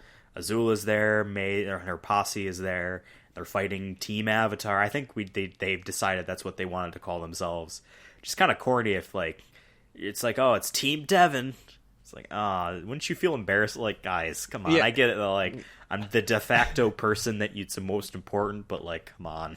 Can't we come up with a cool name? I can be the captain, but like I don't need to have the whole team named after me. Yeah. Literally naming it after my title. It's just a big fight. They do a bunch of tricks with like trying to take it down from the inside, and then they clog that pipe though. They do. It is kind of funny. Azula gives May and Ty Lee an order to chase them down this tunnel inside there, out the other end, and fight them. And they get to the only way through is to jump down into the sludge to take them out. May's like, I'm not doing that. I don't care if she fucking kills me. I'm not gonna do that. Ty Lee does anyway, and Ty Lee spends the rest of the episode just being stuck there. Because I like how like they keep her in there. I'm like, wouldn't she be dead? Wouldn't she just drown from suffocation? Yeah. Like, well, no, because she's like floating at the top of like it. But I know. I'm saying when Toph like clogged it, like they like, I was like, she'd be dead if it's because they're saying they're supposed to like put so much pressure on it that it would blow up. Right. Yeah. So I'm like, you would need to. There'd be like have to be no oxygen in there, and I'm like, you probably just killed. That would have been great. They're like, yeah, she dead, bro. Whatever. They just killed her off right there. In any case, they be fighting, and eventually Aang does put the final blow in the drill, and it stops. Does the Avatar thing. Yep. He runs up the wall, does a backflip off of it, and slams straight down into a rock that he's slowly carved a mark in the metal with water out of. You got to see some Sokka strategizing of like, instead of breaking one support beam, let's just weaken them all instead of spending an hour breaking one. That's cool. It's just like a big fight. There's not really much to go off of. It's the mid-season finale type of thing. It's a big set piece, action set piece. You got to see more of, I don't know if you would call it straight up 3D animation, or in regards to like some of how they rotate in and around the wall. But they do a little bit of that, which is cool. I don't know. Do you have any more thoughts on this, or is pretty much all that? There was 2 quotes from this that I almost used. Your beauty is intoxicating. And everyone into the hole. Okay. I don't even remember. I really like. I wrote those down. And those are my backup ones, besides the one I used from episode 11. It was a fun episode. Yes, it was like you said, Death Starry. Yeah. With a cartoon twist. Yep. And they got the Underminer. They thwarted him again. Again. And this is like the first real time that Azula faces actual defeat, because she was doing something her uncle never could, taking Ba Sing Se, and she can't, and she's like pissed. But she's gonna come up with an even better way. So next episode, City of Walls and Secrets. This is basically where our 2 stories finally make it into Ba Sing Se. And it's about this point that I realized the first time watching through, way back when, was that we've gone this entire season without Aang and Zuko seeing each other again. Really. They do briefly, but it's like their stories are completely separate, even though they're always in the same spot. And it's interesting like that. It feels like it's been like 6 to 8 months or something. Exactly.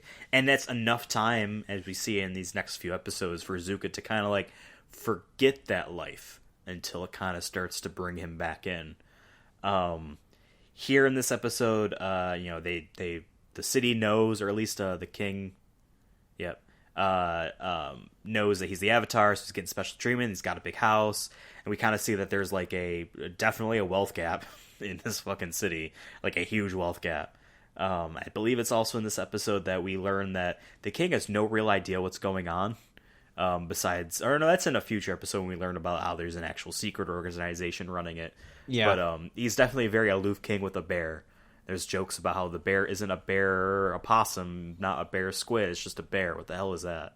Which I thought was kind of funny because all their animals are combinations. And Zuko and Iroh start to build out a life. But Jet is slowly trying to... He thinks that they're firebenders, and he's trying to prove it. So we kind of see, like, two people that are trying to move on with their lives. In this next few episodes, we'll get it through here. Two people that were bad. They know they were bad, trying to move on. And how one of them slips back into it almost immediately. And how does the other person learn from that kind of a thing? Like, Jet immediately goes back into the fuck the firebenders kind of a thing. I will ruin my reputation, and eventually gets caught for it and, like, thrown in prison.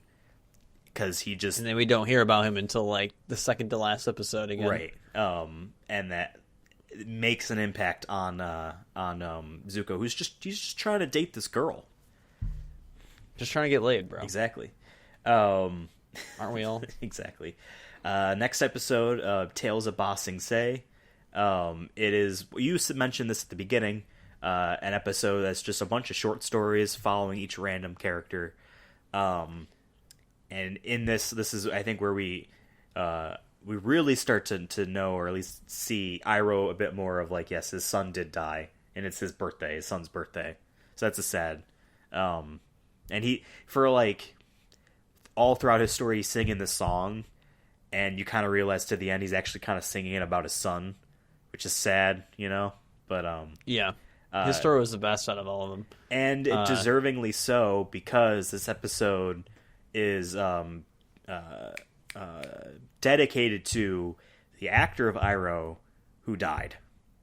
A different person has been voicing him for at least most of the season now.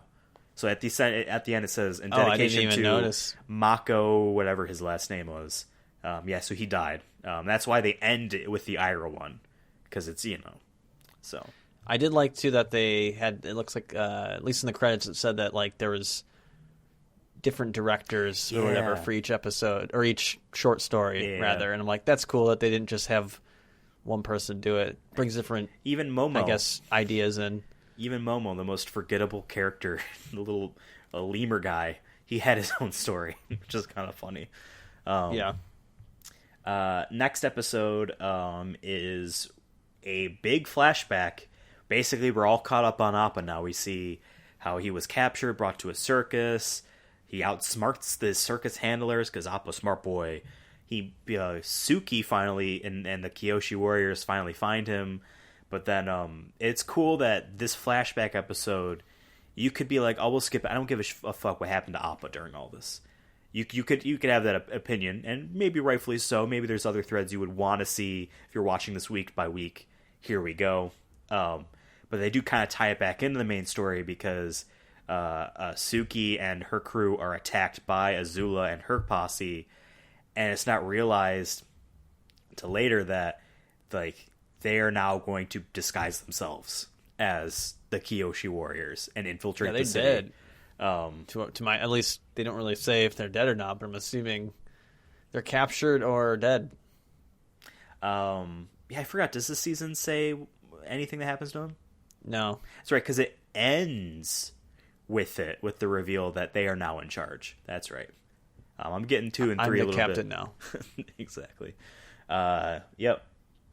Op episode, though, that was refreshing, too. I like that they had that in there. Man, and it wasn't just another Avatar in the City episode. Yeah, him just still trying to find his pet dog, essentially. Yeah. I will say the most empathetic I think I've ever felt for this entire show is just seeing Appa in the wet storm, like covered in spears and shit. You know what I mean? Just like needles or whatever it was. Needles. Yeah. Just trying to just not be in pain and suffer. It's like, oh god, that was a good episode in that regard to me. Next episode is Lake Laogai. basically they have this handler. I forget her name. I forget what her name was, but she's the one that's supposed to be their contact it's like to a caretaker, everything. Kinda. Yeah, they can't see the king. They can't talk to this official. They can't talk to this. They gotta talk to her. That's her job. Don't you want to let me do my job? Please let me do my job. Kind of a thing. It's very strict rules. They break in the previous episode to see the king at a party, and it is revealed that the king knows jack shit about what's going on, and his Pentagon, essentially, his military, his secret service is actually running the show and making sure that everyone in the city is unaware of a war. They think a war is fool that's not going on, and that there's peace. And you could argue in a sense that he's actually doing something that's best for his people, in a sense, by keeping them, in a sense, unaware. But you see all that stuff. Still, the king ain't running it, and yeah, but the king's also a dumbass. Like he's not like it's. You don't really see it all that much in this show that you do in the sequel series of like these four nations have different ways of running things, and is a king really best? Is a monarchy really what's best for a group of people like this? They just like, no, it's fantasy. There is a king, and it is the goofy court jester type of king. He's a dumbass, but someone else is pulling the strings and making sure no one dies. Any case, Lake Laogai is the place they go to in this episode, where it is their detention facility, it's their brainwashing facility. They find out that their caretaker is one of many.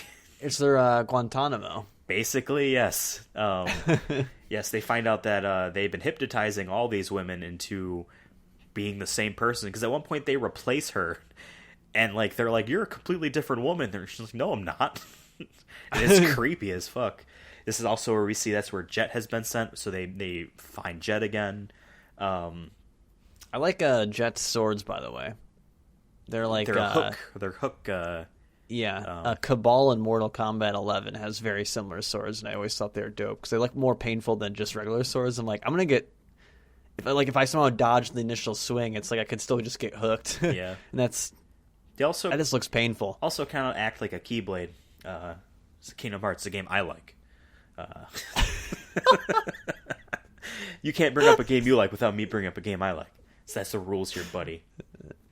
You're right, gamer. In any case, this is a big breakout. Zuko is involved to a degree. The Blue Spirit. Yes. And eventually it ends. Jet dies off screen.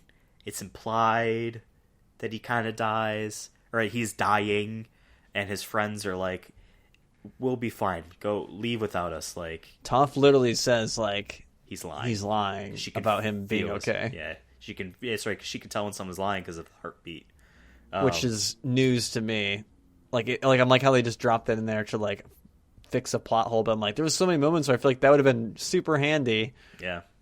Thanks for sharing, Toph. It's also like, I don't want to say it's the most morbid show gets, because there's some morbid stuff they do in the next season that is actually like the thought of what you're doing with this power or whatever this thing is like beyond not okay, regardless of what side you're on. But here, like that is pretty morbid. They do kill someone off screen, and it is like a person knows that this other person's dying, and like they're not going to do anything about it. Toph could go back and, you know what I mean, and be like, well, no, we know you're, like we can still help you. No, they move on. Toph just like, he dead. Yep. And then this is where Zuko tries to capture Aang one more time as the Blue Spirit, basically a representation of his vice, you know what I mean, of this addiction he has. And he eventually is forced to face the music and realize he cannot do this ever again. Jet did it before and previously in the season, and he watched that. Maybe he thought that he wasn't the same as that type of person, but here he does realize that is. And it takes Iroh to be like, you grow the fuck up. Like, you're done now. I've coddled you with this. I've tried to get you to learn on your own. You can't now. You're done. Stop.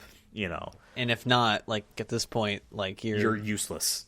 Yeah, like you're gonna. I don't know about useless, but it's more like you're never getting better. You've gone away with it, and there's been consequences, and they're only going to get worse if you keep going.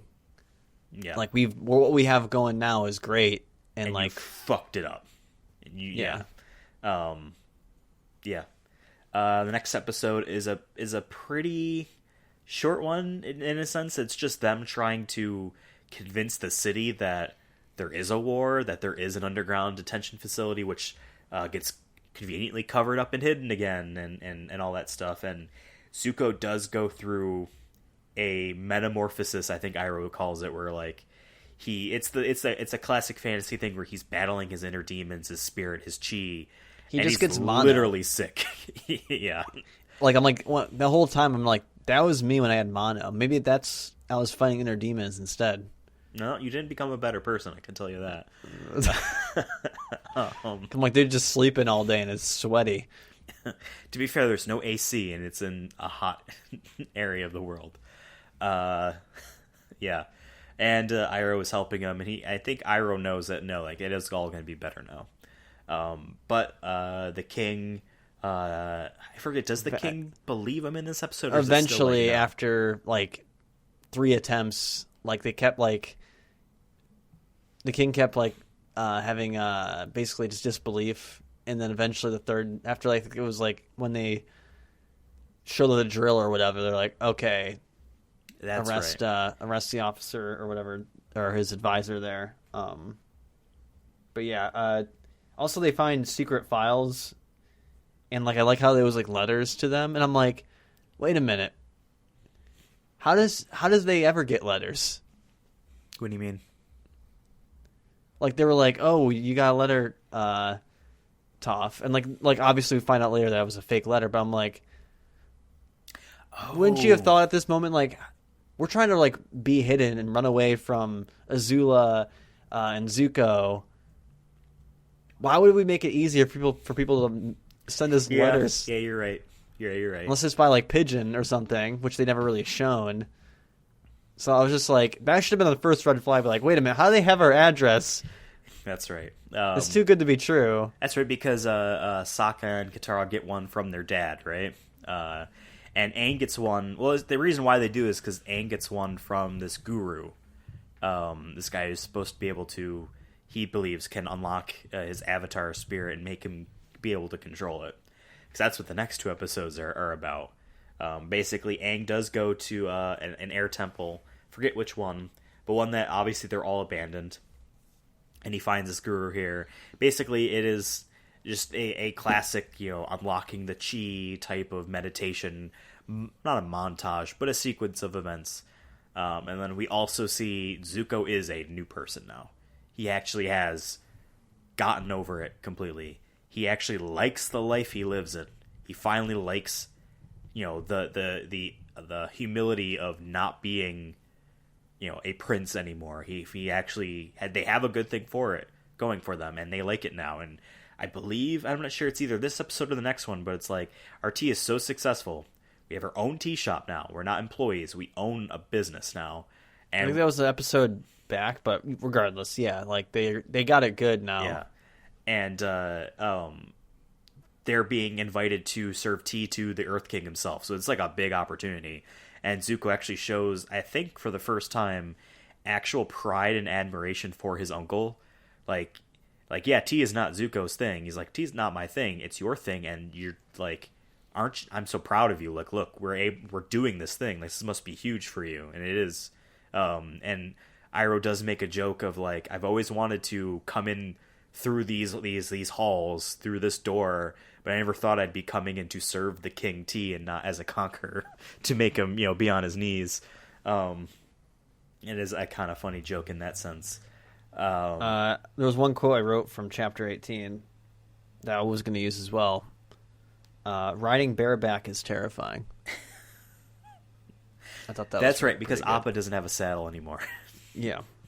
Also in that episode, Aang kills a bunch of army dudes, and then in the, I think it's episode or chapter 19 or 20, where like they have to storm they basically have to like stop the coup, right?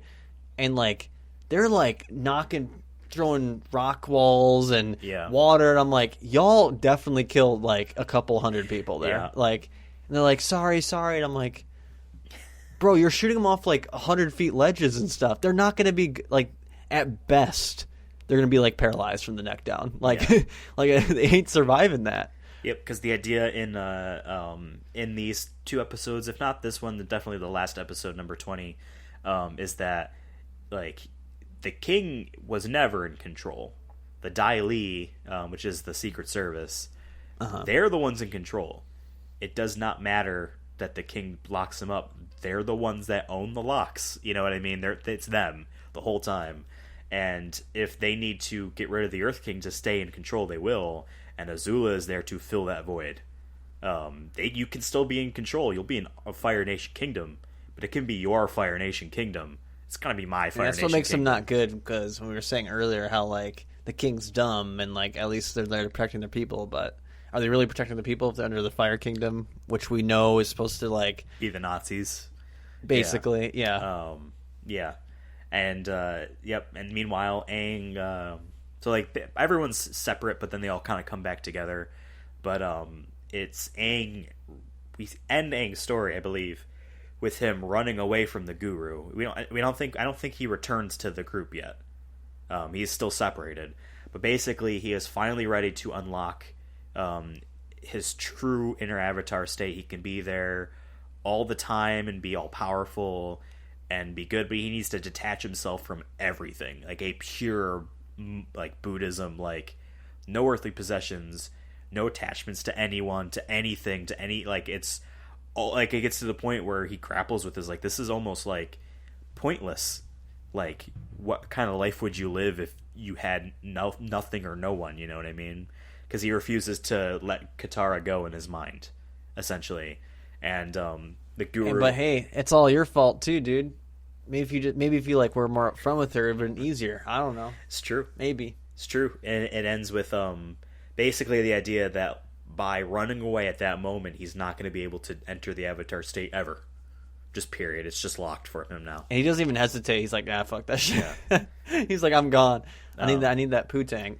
And then the other cliffhanger is the idea that the Kyoshi warriors, who they like, oh yeah, the Kyoshi warriors are here, and Scott says, oh, Suki's here. It's great. No, it's Azula and them, and like they've been in control now, and they're now in control.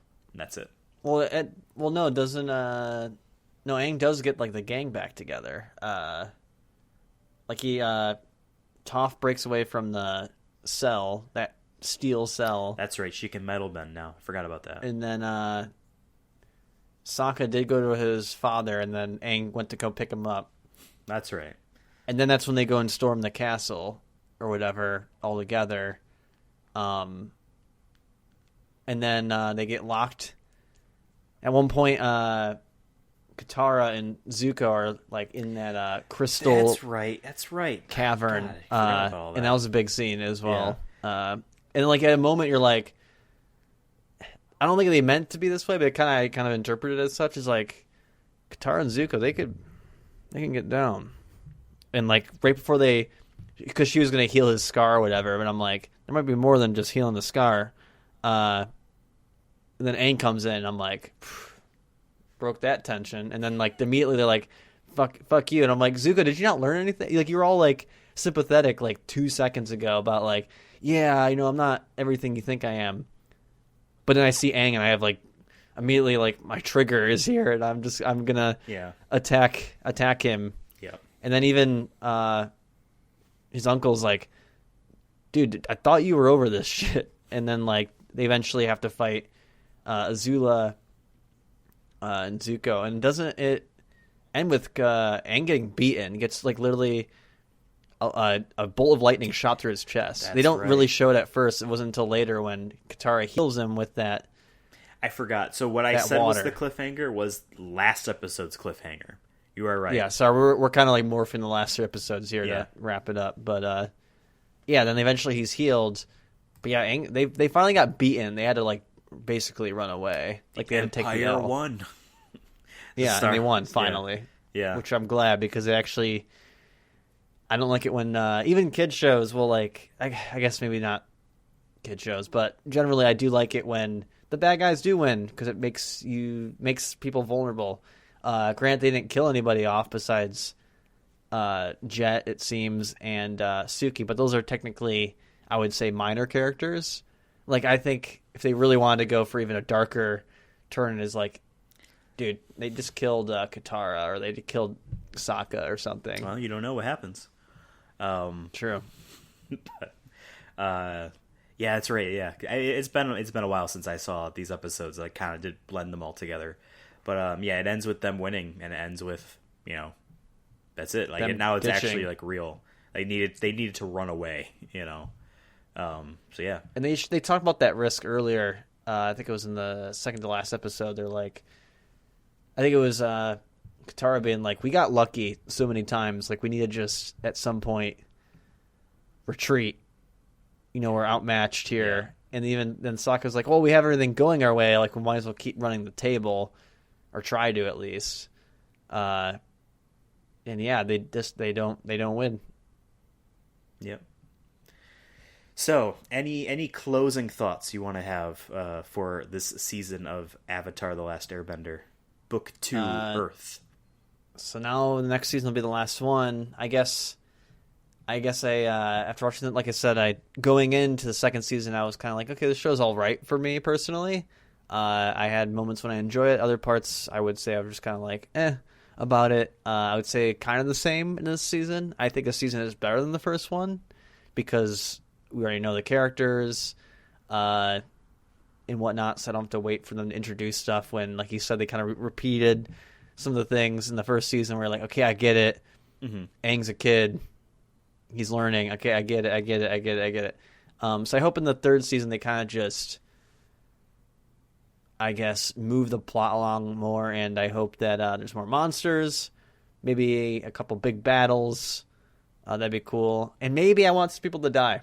But that's just the dark storytelling in me, where I like it when main characters die, or that there's consequences for the good guys. And I mean, we kind of see that with Zuko, but those are the bad guys. I want there to be consequences for Aang's mistakes and whatnot. And yeah, the easiest way to do that is by killing characters off, or maybe a lot of people die. But we'll see. We'll see. I'm not holding my breath, though, for those things to happen, but because it is a kids' show. But I hope that I wonder what we'll see with Zuko. It seems like he went back to the being bad again. I have a feeling that he'll be good again, though, in the end, possibly. Or he'll stick to his bad ways and he'll be punished for that. But I have a feeling Aang's going to save the day. That is my big guess. Who knows? Anything could happen. It's 2020, right? I will say, for this season, I definitely like it a lot, obviously. But I think this is the season where we do really get the two themes of Aang's story of not being willing to just do the act. Let her go. You finish this person off. Are you always going to be able to outsmart or maneuver around something? Are you going to be able to maneuver around every problem? What happens when you do fight the Fire Lord? That man's probably going to fight you to the death. What are you going to do if and when you fight him yourself personally?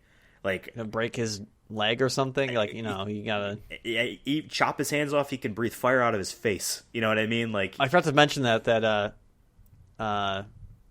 we got that. We got someone breathing fire with his uncle there. Yeah.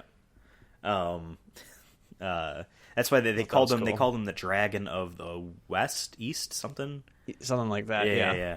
And then Zuko's obviously a story of a potential redemption, or just like finding himself. Who does he even want to be? And is his place in the world? Is his place in the world being in a tea shop, or is he supposed to go back and do something greater, but be something that he detested? At the beginning of the story. Definitely stuff is wrapped up in season 3. So we will do that next time, the Sonic Movie Show, in the future at some point.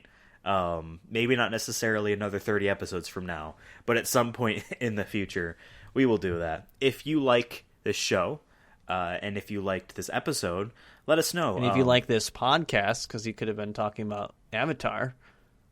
That's true. Let us know on, I almost said twitch.tv/Sonic Movie Show. We don't have a Twitch account. On Twitter, @Sonic Movie Show. My name is Ethan.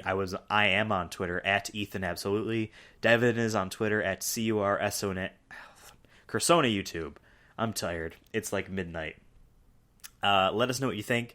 And then follow the show on a variety of podcast services such as Apple Podcasts, Spotify, Google Podcasts, Audible, YouTube, Stitcher, Deezer Radio, which I'm so fucking tired of because they keep emailing me ads, and I keep in the ad emails hitting unsubscribe. It says successfully unsubscribed. I keep getting their emails.